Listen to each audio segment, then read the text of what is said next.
what can I say about biodiversity, about conservation, about nature? I imagine if you're watching this video, I'm preaching to the converted, so I'll keep it simple and just say the best thing you can do, and the first step, is to enjoy it. That's how I got interested in conservation and ecology and protecting the natural world and the planet, and trying to slow down the impact that we're all having on this wonder that is around us. I mean, if you just enjoy nature, if you take the time to go for walks in the woods or a run along the beach or cycle in grasslands and meadows and along pathways, you're using it in a careful, protected, sustainable way. And that adds value to it.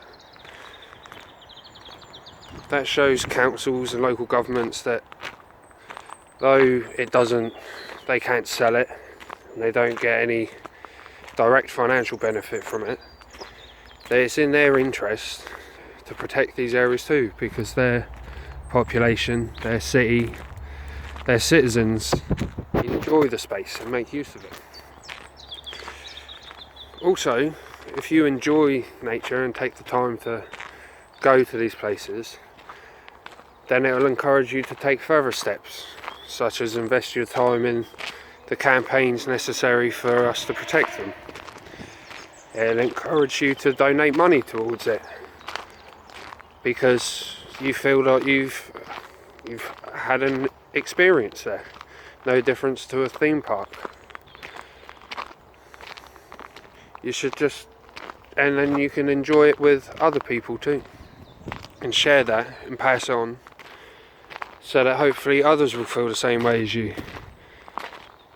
And through a domino effect, you'll arrive at a point where many people will find it in their interest to protect the natural green spaces around them and the biodiversity, and hopefully inspire them to protect other people's biodiversity and natural spaces. That's really all I can advise you on. I'm not a scientist or anyone connected to a charity directly.